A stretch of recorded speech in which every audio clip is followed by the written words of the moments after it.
Today on Broadscast, we are talking about opting out and opting back in.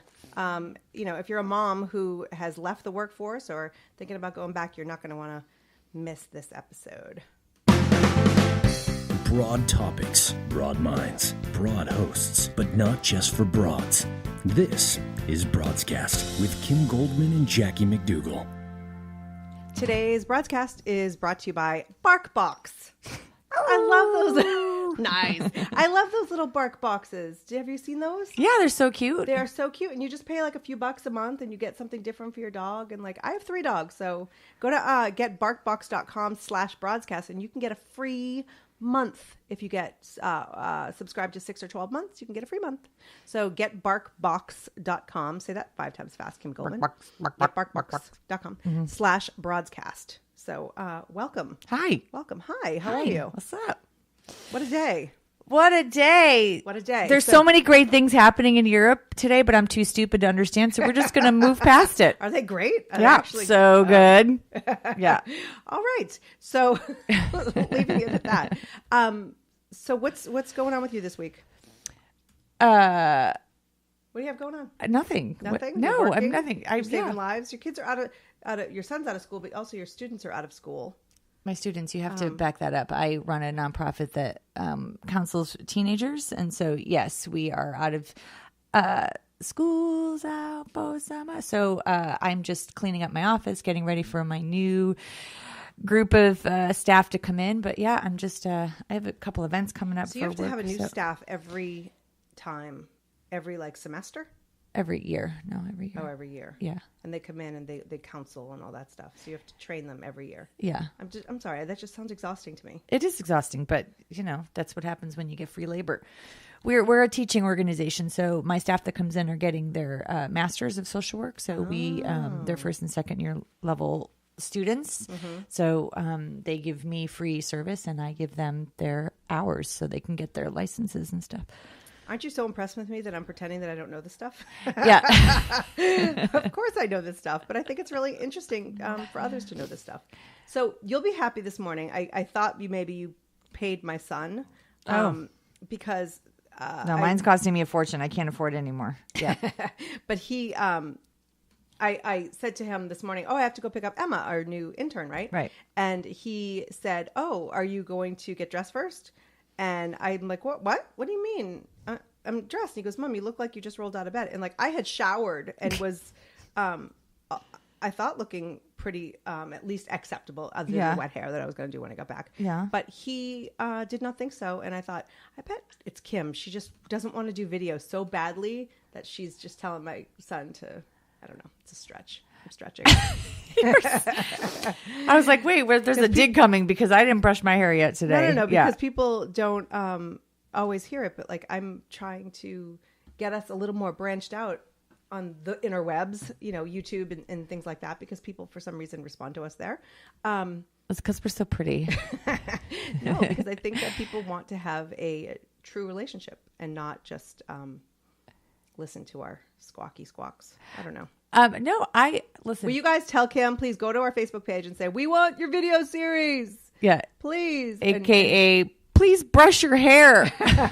Ratty McRatterson. Are you guys Team Jackie or Team Kim here? Are you cool hanging out? I know you've subscribed on iTunes, so maybe you're in your car or, I would say in the valet carpool pickup lane, but I guess school's out. But, you're doing your thing. Sometimes I'll put my headphones on and clean the house. You do? Listen to a podcast. I don't like things in my ears. I'm so weird. I don't know where this came from. Weird. I don't like the glasses that where the little tabs fall on your nose, those little plastic things. I don't like things in my ears, but headphones like you have hurt my ears. I feel too confined in there. That's it. That's a line from a movie. Oh. And I don't like flip-flops. I don't like things between my toes. So somebody needs to tell me what is wrong with me. You have some sensory integration issues. I might. Yeah. Yeah, I don't mind tags. But yeah, I just so the headphones that I have on now, I drives me nuts.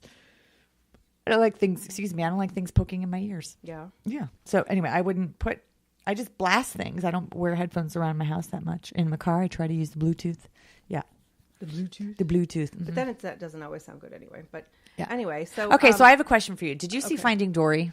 no. Did anybody out there Did you see see it Finding already? Dory? I did see Finding Dory. Really? But I have someone that I know who said to me that there are gay fish in Finding Dory. And I sat there with my son and I'm like, I don't believe I saw any gay fish. And my friend was like, yes, there's gay fish in it. And I'm like, I don't remember there. Anyway, it became like a whole conversation. But this person doesn't want to see. Why is that so surprising to you? Oh, the person doesn't want to see it because they're a gay fish? Yeah. Wow. Yeah. That's fascinating. Yeah. It was fascinating. But that's like a side note. But I don't know. I kind of think that's the lead. well, it is. But like in the same breath, I'm like, so I'm sitting there and I said to my son, I'm like, were there any gay fish in Finding? I was just curious if I missed it. Huh. And not that I personally don't care. And so it was. are you saying they teach about gay things in their school? Oh, sorry. Oh, that's funny. No, I was wasn't just curious. I was just curious if I missed it and B. Okay, there's another thing to write on our Facebook page, or actually you can comment on the show notes for this episode as well on Right. Broadcast. Anywhere you want, just talk to us. Twitter, But Twitter, it made me think Broadcast that show. like there's all these people that think that like Bert and Ernie were the gay couple in They had Sesame separate Street. beds. Yeah. Well, yeah, but that's product of this, right? Well, Ricky and Lucy had separate beds. So anyway, but yeah, I was just like, do people look for it? Which I would think is a yes, but I was like, really? I was going through my brain and thinking in that movie, I don't remember any gay fish. I think that movies for since the beginning of time have Subliminal messages. messages in there, that aren't necessarily in your face, but and why not? I mean, I'm not a fish expert unless you're talking sushi. I love it, but there must be like if you would think homosexual fish, if there are other animals I that don't think you say homosexual fish. I just say gay fish. No, but it took I me. sound smarter. It took me watching Inside Out, which I love that movie, twice to totally understand that movie. Because the first time I watched it, I was like, "Oh, I love this. This is such a sweet story." And then I watched it again. I'm like, "Oh, there's the message." I missed it the first time. Oh, Yeah. that movie depressed me for days. It did. I was like, I kid you not, there was something like. Well, core memories. Yeah, it was very heavy, but I also thought it was kind of sweet. It was sweet, and the thing is, you can't have joy if you don't have the sadness and the whole thing. But Right. like, I didn't get oh my that God. right away is my point. So it's very possible that I missed Tell the people fish. We were going to be dissecting Animated films. Animated films today. Yeah. Well, I have a whole. That's because we're moms, and I moms watch a lot of animated movies. Well, we do, and so I know I'm going to get yelled at for this, but the movie Up.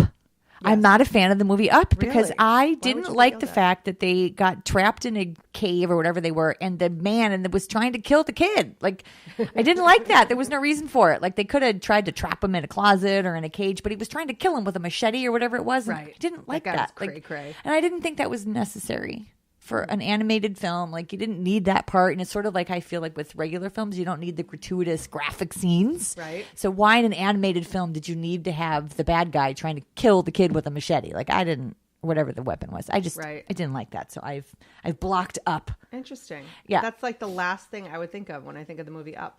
I just think of poor little Mr. Fredrickson. Okay, I can't even because he reminds me of my dad. So we're moving on. Okay. Whoa. Tom and Jerry. Yeah. Okay. Tom and Jerry. So yeah, but you should not see. I'm trying to think of the name of the movie we recently saw that's out there right now. People, help me out here. What is it? What's it about? It's Zootopia. Oh, That is one dark movie really? Why? Because all the animals are locked up in. Why? because it's like. It's kind of like Goodfellas, no, not Sopranos, or like it just. It's really. It's really interesting. I Fascinating. like that my son is at an age now that we don't have to always go see the Yeah, you're animated seeing, movies. Like No, we watched PG. Panic Room last night. My son and is I. it rated R? Yeah, but there's just some swearing in it, but not any more than what he hears me do. Right. So, I But have yeah. a theory about swearing. what? That there's no correlation, like there's no scientific proof. There are no, not even like stories or what do you call it? What would you call it? Like the anecdotes. Uh-huh. I almost said antidotes. That parents who swear lead to like children who murder or do drugs or like there's nothing there. Oh, so cuss away. Is that what you're saying? No, but my point is like if that's the worst thing that happens, Yeah. like my kids are loved. And I will, Yeah, they're effing loved too. I've got their back. I've got, it's so yes. Here's on the thing. occasion, Mom says some grown up words. My son says, thank you for saying grown up. I always say grown up words. Yeah, because they're not bad words. They're not bad yeah. words. So, Well, they are bad words. well, at my house, they're grown up words because I say them. So, my son can't even like whisper a word that he might hear someone else say. Like he won't. And I'm like, Sam, tell me who swears. So-and-so swears and so-and-so. What do they say? I can't tell you. I'm like, I'm giving you a free pass. I can't do it. His worst word that he's said that he is like mortified is crap. Oh, yeah. So considering how trucker I am in my house. Yeah. How did he get this fear? Who put that in him? Because I keep telling him it sounds disgusting. Like it doesn't sound classy. Like I'm I apologize when I swear. But the words you say are classy. No, that's no. I say to him like it doesn't. I don't like that I do it, and I should be more mindful. Right. But sometimes it slips out, and so I'm very aware of when I do it, and I don't want him to. But I have to. I mean, I'm my own worst critic, and I want to be able to lead by example. So if I let one rip, then. I try not to do it in front of him because I just don't want that to be the behavior that I model. Right. But it happens because I'm human. But also, I try to go, I probably could have found a better word. What are some words I could have used? And then we well, it's not better when they say friggin'. That's the same thing. They're just No. I just mean a more intelligent word. Oh, yeah. Sometimes you need a good old F-bomb. Sometimes that's all. Yeah, I'm totally fine with that. But I just find it funny that my son is so not. He's so innocent in so many ways, but he just crap. That's what it was. Crap. Yeah. He whispers that. It's to funny me. because, as the kids are getting older, my oldest is going into junior high and, and he's got some social delays. And so he hears jokes and he doesn't really necessarily get them. Yeah. And so he came home one day and started telling me this joke. And I realized like pretty quickly on that, it was heading nowhere fast. It was a dick joke. And so I was like, whoa, wait, what? That's funny. Let's stop this now. This is maybe something you run by your dad. The kids, and please help me with this one because I struggle between being okay to hear anything. Yeah. That mom, because I'm not really offended by much. Yeah. And letting them know, you never speak like that in front of your mother because I want my rule, not my rule, but Sam and I talk about is there's a time and place, and you need to learn your audience. Like not everybody read a room, and so not everybody is as open to things as I am, for example. And I said, and if you're around adults, I never want to hear that kind of language because it's disrespectful. And as a 12-year-old, it is disrespectful to you for you to be saying dick in front of another kid's parents. Yes. Like, so that's in our house. And I said, there's no reason for it. You can, there's no reason to repeat it. But when you're in front of other people, you just don't, but in my house, like the first time I heard my son say balls, I was like, oh, I'm like, wait, but that's what they are. And I don't want him walking around saying scrotum or testes because then he's the testicle but kid. You can't even say like, go pick up the balls in the backyard. I can't. Without my kids going like, oh my God. In Sam's basketball, he plays basketball. Every time the coach yells, hold your balls. I'm the idiot in the back going, you wonder where he gets I'm it. like Beavis and Butthead by myself. Yeah. That's funny. I can't believe we're actually having on, two respectable women when this is how our show is. Hey, you opt in, you opt out. This is what happens. You opt in, you have to be careful. You say scrotum, you opt out, you say balls. That's kind of how we're going to apply this to our. Yeah, I think people today will either be opting into Broadscast or opting out. So you got to know your audience. If you opt out, we're sorry. It was nice knowing you. Yeah, but I don't know. We are who we are. Or what is we is who he is? Or didn't Popeye say something? I am what I am. I am what I am. Thank you. We'll get there. All right. Well, we're going to go to break, but when we come back, we're going to talk about opting out. Should you do it? One mom says absolutely not. She thinks that you should never opt out. And then we're also later on, Kerry Dolan from Opt In is going to talk about what to do when you have opted out, and she's going to help you out. So there's a lot of opt out in outside. I feel like I should be doing the round of Rosie or something. Yeah. So we will be right back after this message. What does being a broad mean to you? Abroad tells it like it is. Doesn't take no for an answer. She exudes confidence. A warrior princess of the urban jungle. Being abroad is being diverse. Strong enough to do things on your own, but smart enough to know when to ask for help. We succeed, we get right to the top. Being abroad is 10% of what happens to you and 90% how you deal with it. Broadscast, where every broad's voice matters.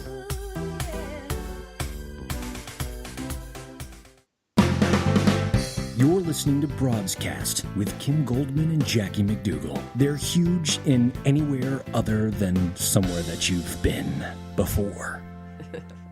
Welcome back to Broadscast. Hi, Kim. Hello, Jackie McDougall. So we, in doing a little research for our guest later on in the show, Kerry Dolan, we were asking on Facebook, asking people their experience with opting in, opting out, all that good stuff. And I was introduced to our first guest, Heather Joyce of Work Kids Wine. Heather, are you with us? I am. Hi there. Good morning. Thank you so much for joining us. Oh, sure. So it's funny because, you know, I'm asking on Facebook, and your partner in crime, Erin, and I are Facebook friends, and she had sent me to your post called the opt-out penalty box. Ooh. That you wrote a while back. So it's filled with personal story. Can you give us a little bit of background on the personal story? Yeah, sure.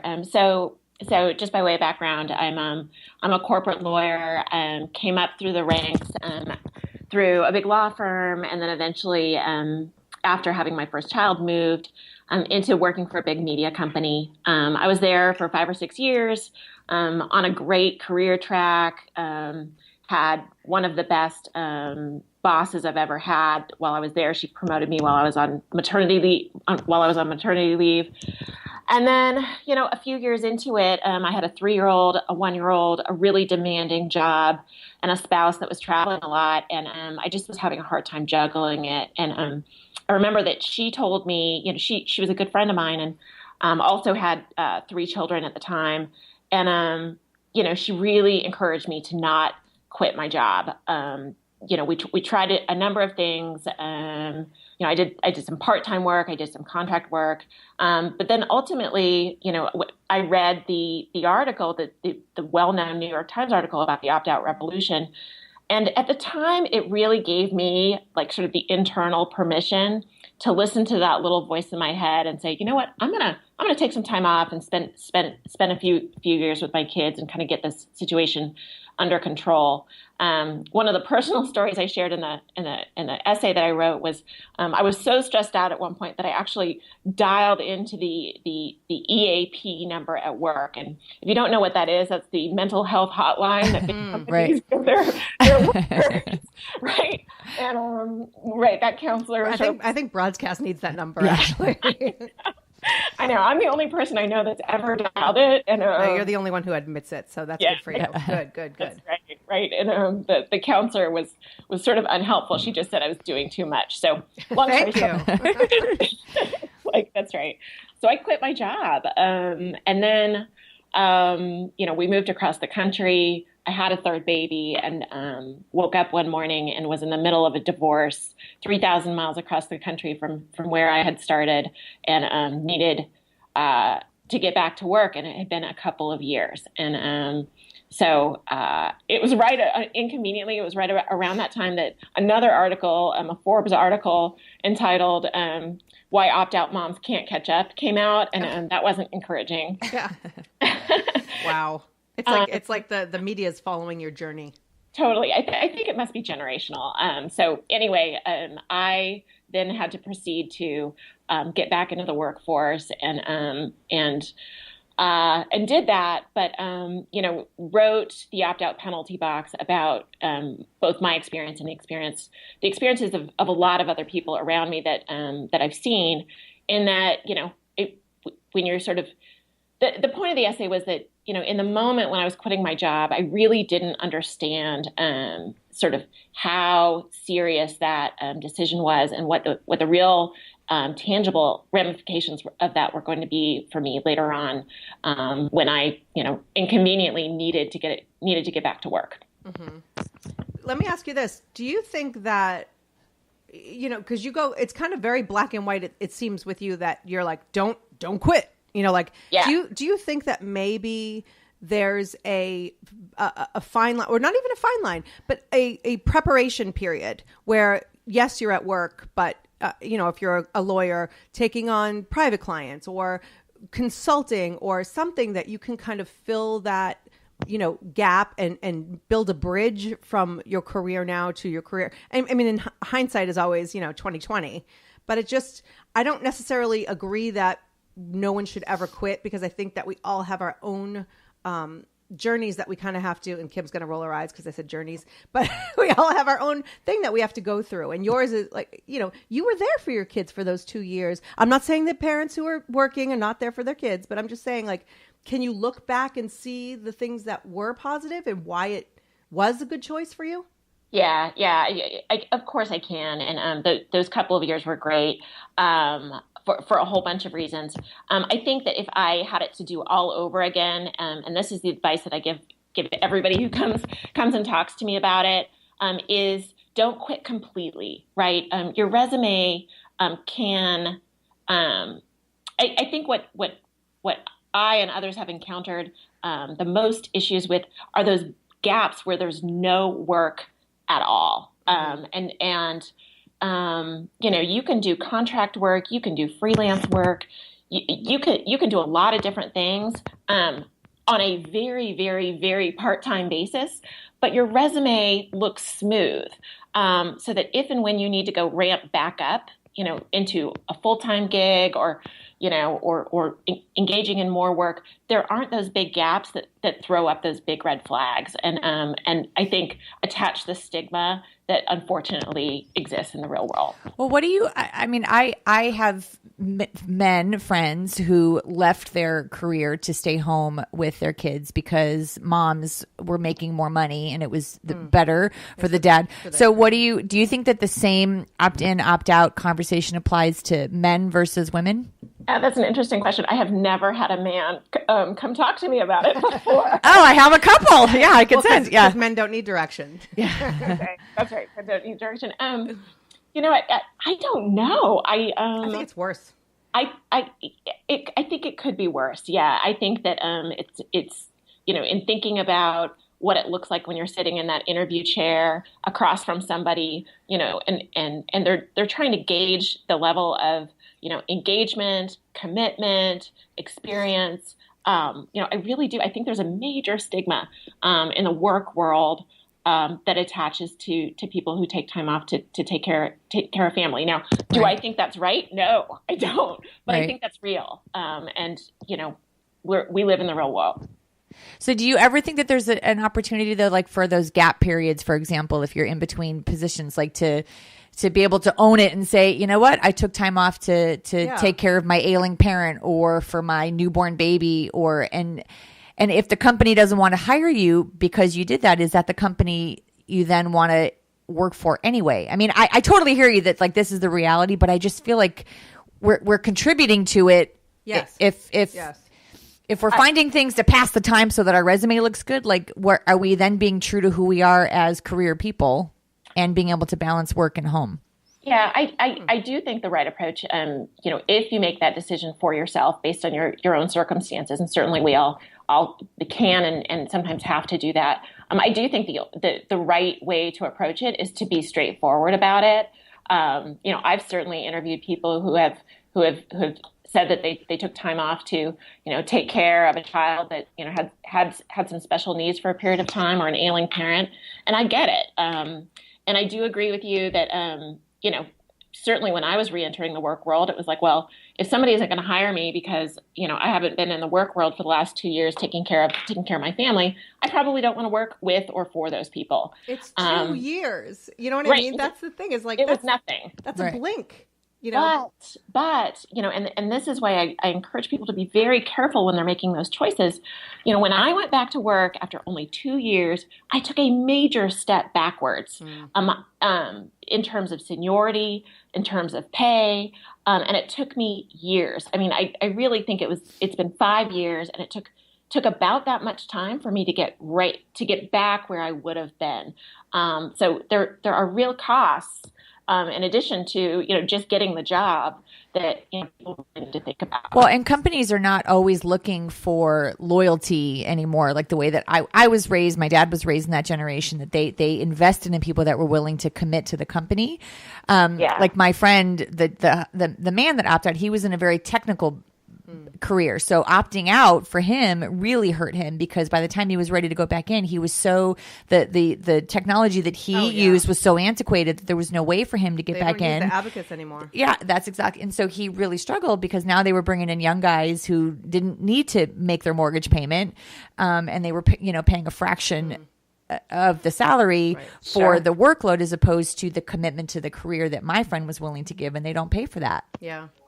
Yeah. And that's the thing, is most industries are looking for young and hungry. But the young and hungry are beboppers. Like that's one thing that I've learned, and bebopping like from job to job. They're looking for the next best thing. There's really not a reward anymore for longevity and for loyalty and commitment. So yeah, I think that's right. And I do also think, and I know this isn't the topic of this conversation today, but I think the workplace is changing too, and, again, I was trying to work out these, part-time, flex-time type options, 5 or 6 years ago.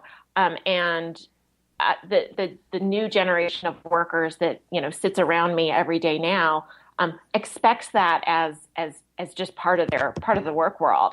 And that really wasn't the case even 5 or 6 years ago.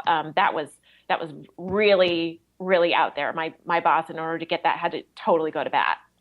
Yeah. I mean, it's and in every industry, I think it's difficult being a parent. And then we've had people on too who are like, why should I pick up the slack because you have a soccer game and I can't leave work early, when they don't have a kid? It's like, but you're right.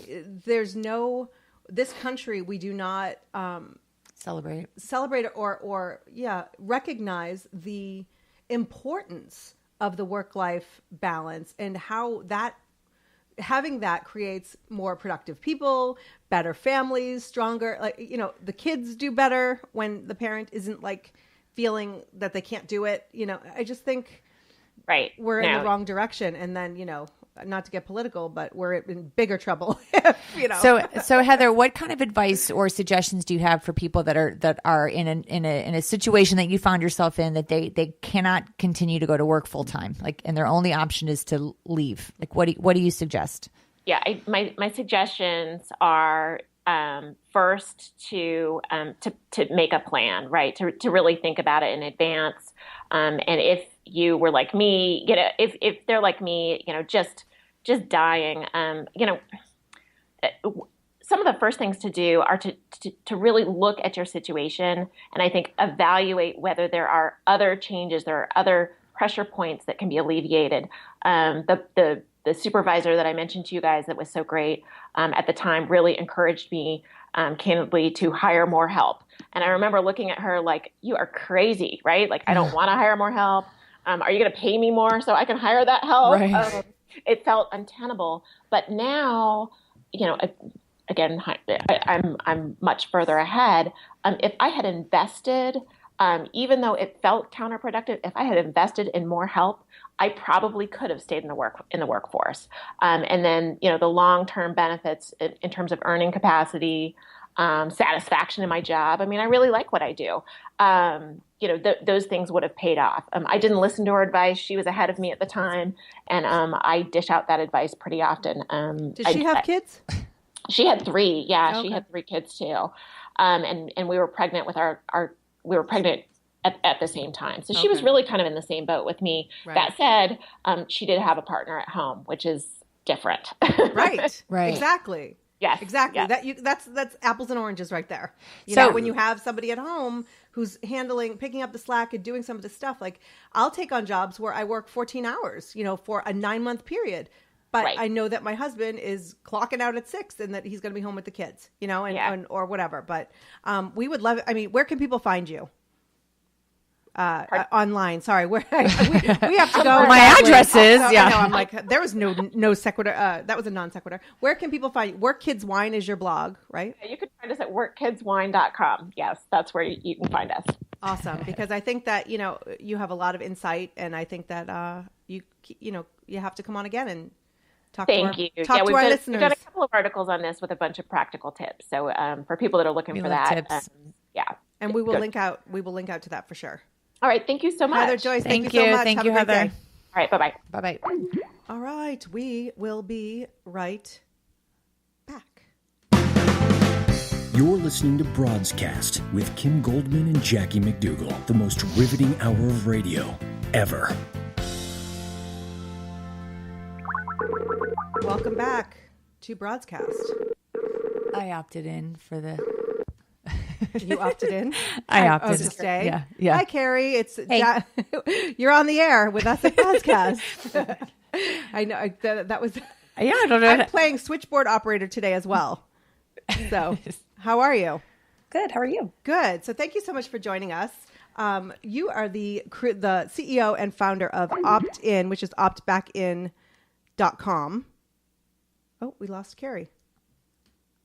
What? We lost Kerry. Oh. She probably didn't like our intro. She's like, do over. Mulligan. Yeah, right. So anyway, so while we get her back, why don't we talk a little bit about Heather? Heather, thank you. So, I mean, you never opted out, but you've opted to change your situation several times. Yeah, I don't have the luxury of opting out because I've been a single parent for 12 years, so I didn't have those opportunities to opt out. Right, because right. it was 100% on me to take care of business. Right, so of course. I didn't have that. So I did, however, become fortunate to bring myself to a company that was very supportive of my home life.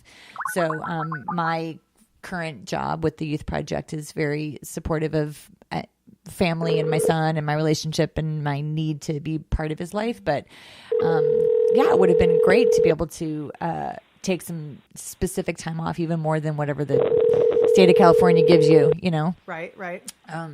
But I certainly can appreciate the need to have to check out, you know, and to stay at home and the importance of that. And I wish that more people were able to be given those opportunities. Right. I think we have Kerry back on the line. We're having some trouble today. Yes. Are you there? I am here. Okay. So you are the CEO and founder of Opt-In, which is optbackin.com.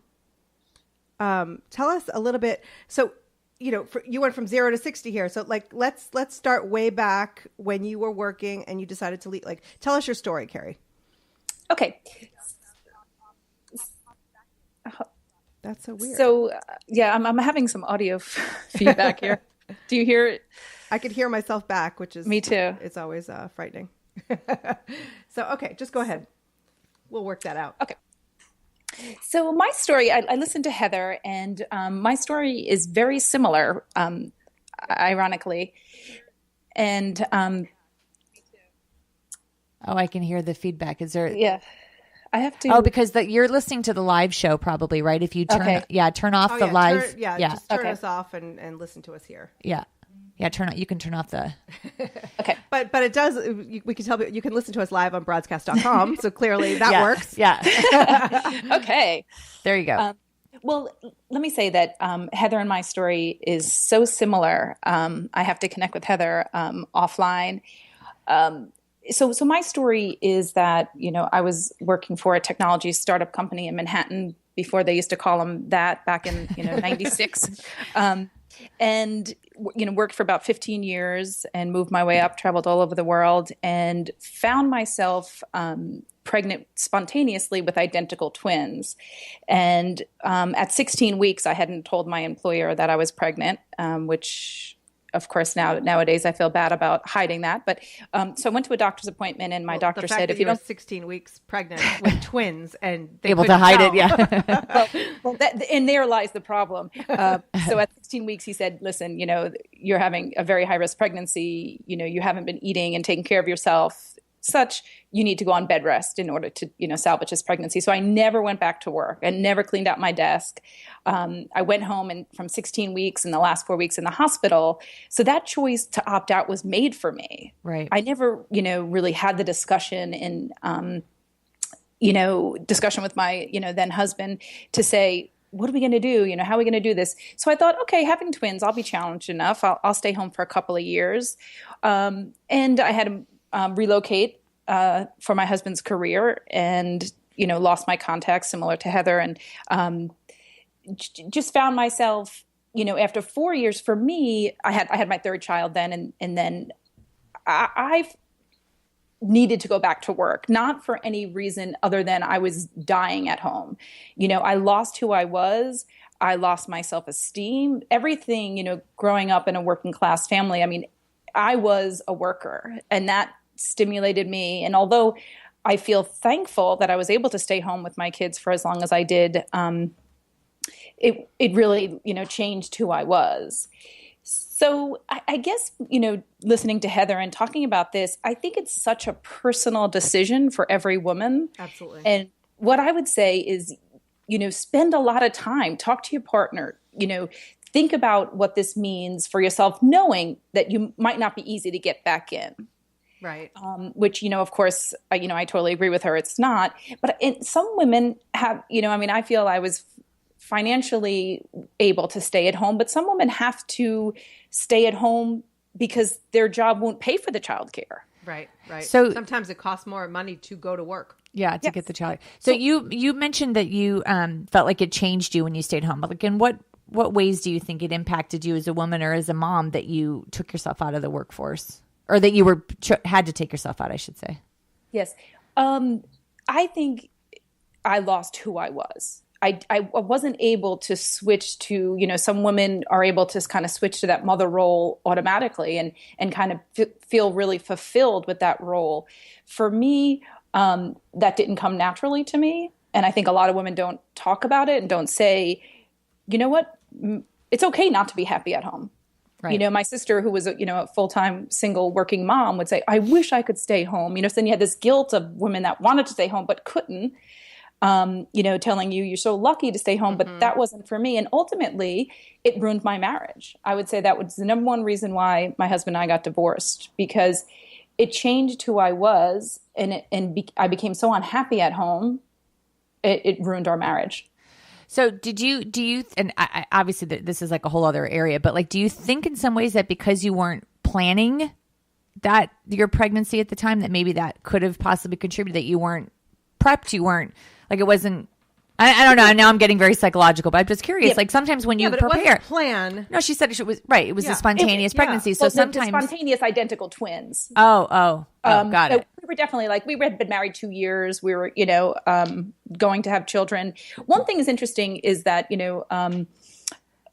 mentor asked me, tell me about the conversation you and your husband had about you staying home from work. Right.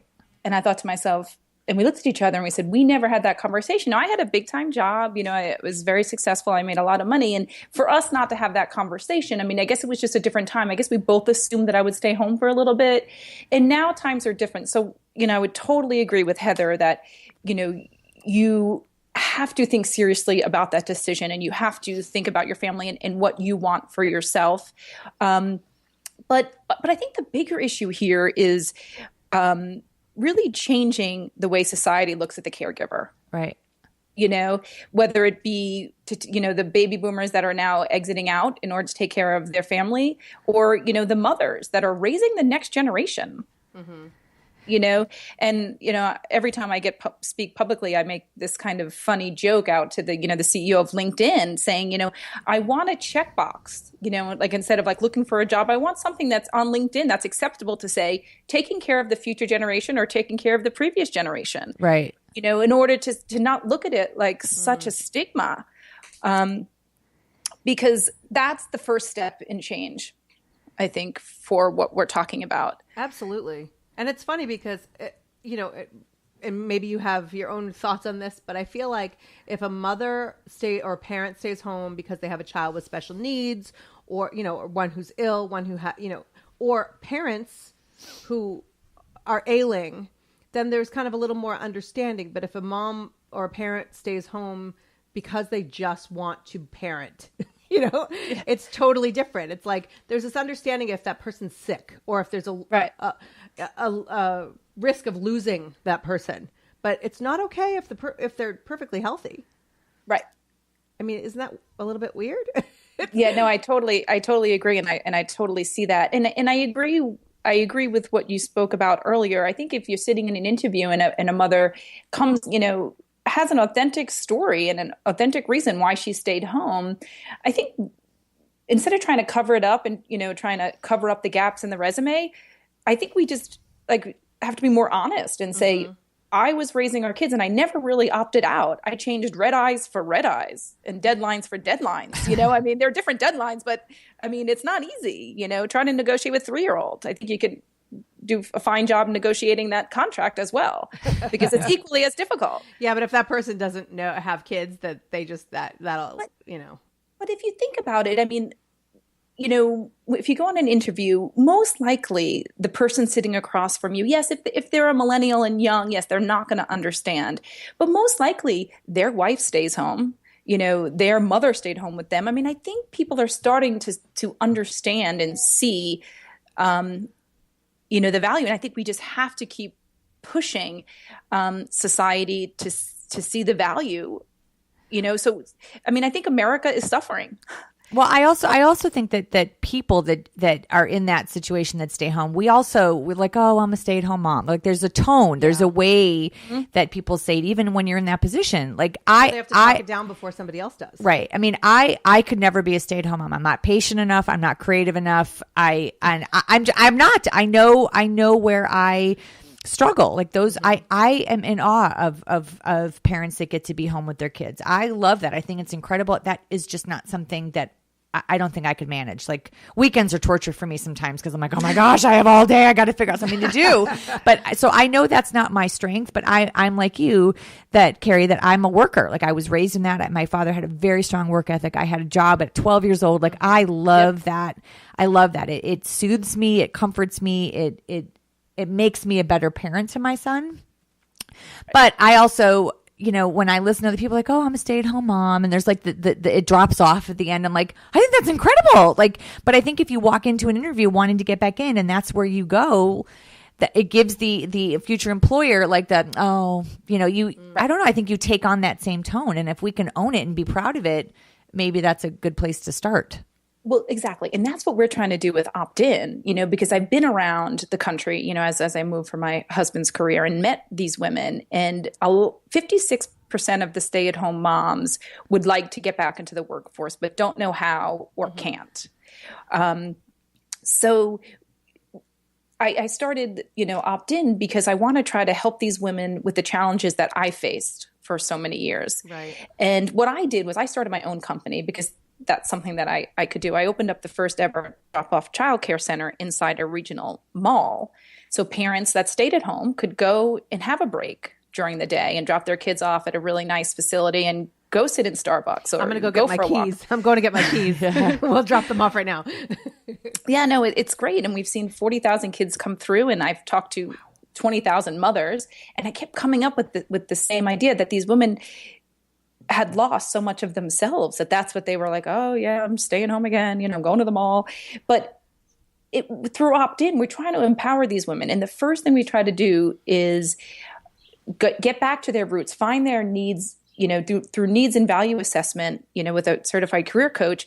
What do you want to do? What is going to make you want to get up in the morning and leave your kids, after you've been home for 2, 4, 7 years. Mm-hmm. So we go through really finding, what they want to do. Because a lot of people don't want to go back to be the lawyer or the accountant that they were. Right. And the next big portion is the self-esteem. Like you said, a lot of these women, for whatever reason, their internal dialogue is telling them that they're not worthy anymore because they left, that their experience is no longer valued. But I truly feel that experience is never outdated, and that this workforce, there's a talented pool of women out there that's not tapped and that have a lot to add to society. Right. And yes, maybe it's from 9 to 3, but they can get just as much done between 9 to 3, as some people get done from 8 to 5. Right, because you learn how to multitask and learn how to power through things. So Jackie and I always have this conversation about like that quote of, women we can do it all, like we can have it all. Like that to me creates like I vomit. Yes. My reflexes, like I'm the opposite, because I believe having it all is a state of mind, and it's just like gratitude. So I've decided that I have it all because I do. You know what I mean? Like it doesn't mean that I have to have 80-hour work weeks, because that's, to me, not having it all. Like, if somebody, I don't think there's anybody out there that wants to have an 80-hour work week and come home and breastfeed their baby, and that's not having it. Like, I think having it all shifts in your life, and having it all. But that's not where the phrase came from, though. So if we go back to like some dude probably years ago was like, "Oh, she does this. That's having it all." That's not my. Sorry, Kim, I just sidetracked there. But back to you, Kerry. Yeah, no, it does. It has that stigma attached to it that we're supposed to be the perfect mom at home, perfect, career woman, perfect wife, and it is difficult to manage all of that. So it's impossible. Yeah, it's impossible. So what do you say? What are you telling women now? They're at this place, this path in the road where, our workforce still is not very family friendly, most of it. So how do you prepare them? I mean, are you able to prepare them to find work that fits in with their lives? Or are they kind of like, there's always a sacrifice, and that's okay. We have to understand as moms, there will always be a sacrifice. You're sacrificing something at all the time. And that's just kind of, it goes with the territory. But what are you telling them, or how are you coaching them to get back into that workforce and that struggle? Right. Well, the plan that we developed, which we're implementing, is this 6-week course. So it covers everything, like I said, from, what do you want to do next, to, getting them up and ready on their social media channels, doing their resume, but also what I'm calling like the wellness week, because we can get the woman, up and ready and empowered to go back to work. But if her family falls apart at home, then that's going to be very difficult for her to succeed. So there's some really practical things that we do, which is, menu planning. Like, we'll give her a six-day dinner options with like a shopping list. So she can go out on Sunday and do that, or delegate that to someone else, in her group, and say, can you get these 10 things? And then she has meals ready, because it's hard for a woman who's been home for 4 or 5 years. A lot of what's holding them back is themselves. Mm-hmm. I don't know, how am I going to do it? Like, I can barely get dinner on the table now because, even when I'm staying at home. So we try to break down and give them real solutions to what's holding them back. And a lot of the time, I really feel like women are holding each other back. And so we try to get them to establish an esteem team, a group of women that they are really close with around them, that they can call for favors. If your child's sick, who can you call? Mm-hmm. Because a lot of times women don't want to ask for help. So we try to break down that and counsel them and saying that other women really don't mind picking up your child. It's really not that big of a deal. We're going there anyway, So just trying to talk them through all the different steps. And we do this through a 6-week period. We're going to implement kind of more of a crash course 2-day for women that are need to get back to work quicker, mm-hmm. And need some real practical solutions. And, trying to change the way women work. So I have I'm building a network of companies that are family friendly, that will offer project-based work for these women. Oh, that's great. Because what I'm finding is they don't advertise it per se, but when we went through that recession, a lot of large corporations went to a very lean workforce. Mm-hmm. So what's happening inside those large corporations is the project-based stuff is not getting done, because the group that they have working for them now, let's call them millennials, they'll do the work that's, and they have great required, they have great values, but they're not going to go and stay extra and longer and over the weekend to get those project-based stuff done. So what they're finding is a lot of projects on the back burner are not getting done. Why not hire someone to come in and just do that project? It's essential to the business, but it's not essential that the person who's doing them know the business in and out. Right. And it saves them money because they don't have to pay insurance and benefits and all that stuff. Right. So that's one, and again, it's a lot of labor, because I'm going around to these companies and really going to bat for the woman, but thinking outside the box and having them think differently. And a lot of companies, you'd be surprised, most of the HR is made up of women, but a couple of heads of these large corporations were men, and they were completely on board. They totally understood it. Their wives were, stay at home, and they, so I'm getting the support from the men, to get these women back to work and kind of offer them something different. But it's a very time consuming, passion of mine. Are there companies that don't want to participate in that? Like what you're doing, and what would be the reason that someone wouldn't? Yeah, I spoke to a very large technology company, and I spoke to the head of diversity, who was a young girl who just started. And we talked a little bit about flex work and part-time. And she said that in their 2015 review, there was 50,000 people that worked for this company, and 100 worked part-time. Oh, wow. And I said, so she said, we're not interested. She goes, but if so-and-so does it, we'll do it, named another big technology company. Oh. So I do get, and you'd be surprised. Some of the newer technology companies, do have a different philosophy where, we started this working 80 hours a week and everyone else has to work 80 hours a week.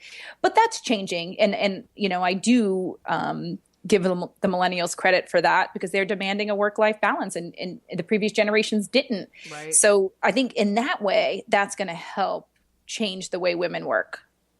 Yeah. And it's funny because I think that people of whatever our generation, what is our generation? I don't know, but we're lost. No, I don't know. we stuck in the middle. Yeah. We have been trying to pretend that we don't need work-life balance. Like for somehow having because children, we think we have to have it all. Yeah, but somehow having children is kind of a weakness. And so you go into work, and there are plenty of times at organizations that you would think would be family friendly that I've worked, freelanced, whatever. Mm-hmm. And you try to pretend that you don't have children because mm-hmm. it's like a sign of weakness. And I work with this one woman who's a millennial. I've worked with her on a couple of projects, and she at one point was like, I work Monday, Tuesday, Thursday, Friday. I take Wednesday because I need to kind of get my own head back on straight and give myself a little bit of time and be creative and da-da-da. And I'm like, what? And she's 30 years old, no kids, not married. And I was in awe because I said, like, don't lose that. Because it's funny, people actually have respect for that because she's doing it for herself. But if she did it because she wanted to spend the day with her kids, forget it.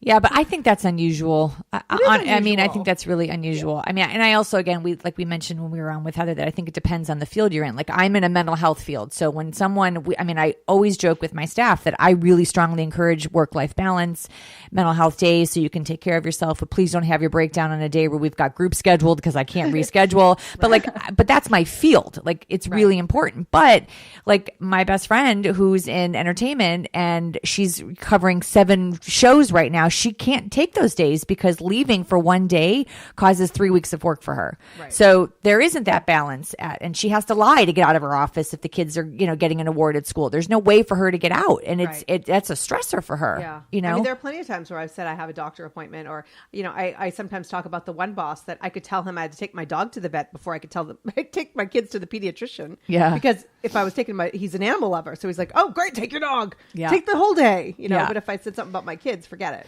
So Kerry, question for you. So when you've got women that are going back to the workforce and they have their first interview set up, how do you prepare them? What are some good tips that you give them for like that gap period? We talked a little bit about it before, but like, what are some things that you say to women so they could walk in there empowered to be able to nail those interviews?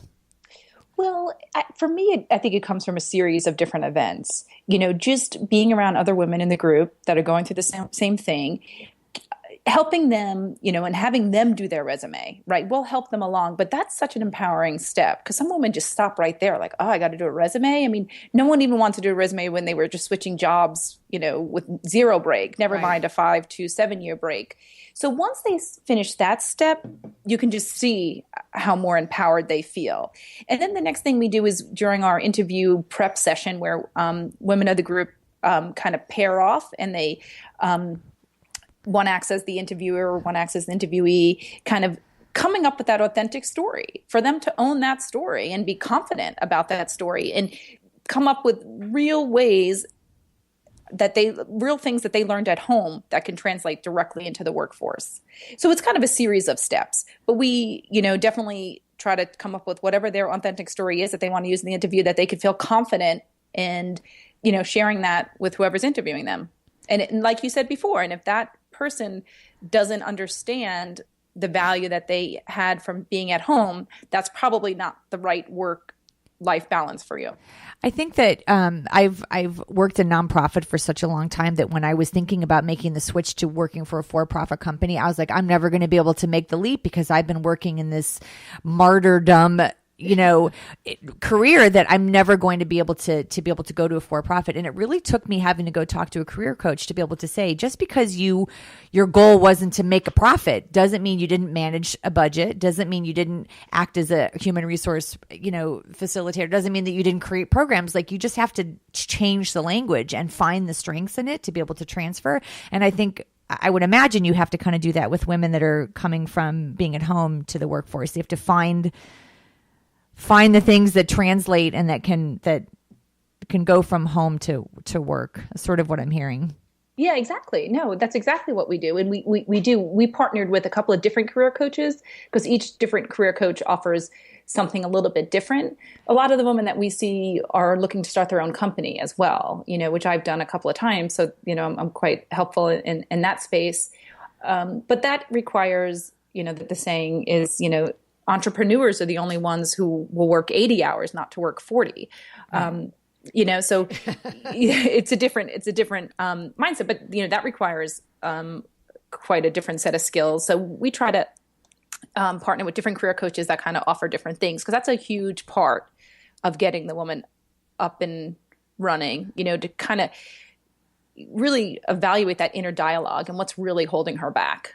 Right, because there's a fine line between using your life experience and what you've been doing for the past 2, 5, 7 years, and putting it on there like it was a job. Like, I know people who run the PTA, and they are doing work that is like ridiculously harder than anything my working friends are doing. However, it's not always respected when you have PTA president, and it's a volunteer, like you were talking about nonprofit, right, but like a volunteer position. Yeah. Somehow, if you're not making even minimum wage doing what you're doing really, really well, there's a stigma to that.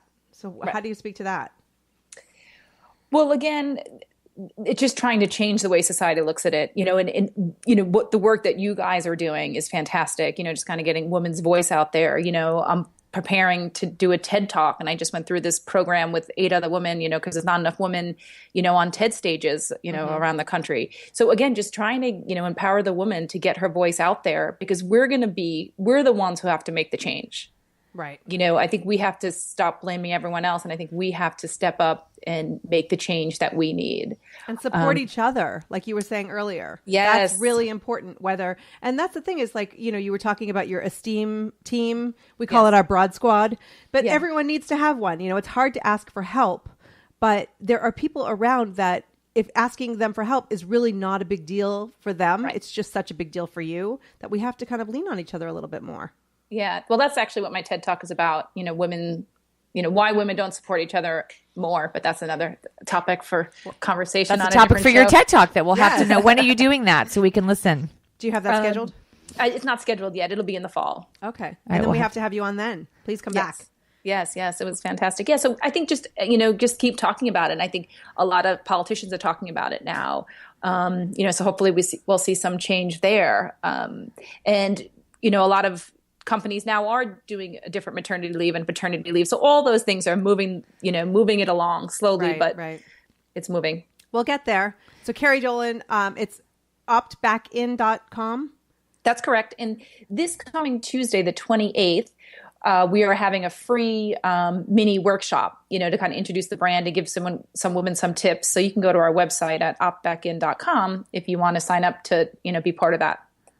That's fantastic. Great. We'll put that on our website. Absolutely. So thank you so much for joining us. Thank you, ladies. For all the work you're doing. I just, we're big fans of women supporting women. Yes. Good. Me too. Thanks, Have a great day, Kerry. Okay. Thanks. Bye. Awesome. So I think that, I really, I think for, confidence, confidence is huge. I was reading something the other day that like something with Dove campaign or whatever they were talking about, like how I like how you said Dove campaign. I didn't mean it like that, but like that the women's confidence is down in the pissa. Yeah. So I think it comes from within. Well, reach out to us on broadscast.com. You can find all of our social media channels there. Thanks so much for listening. We will talk to you next week.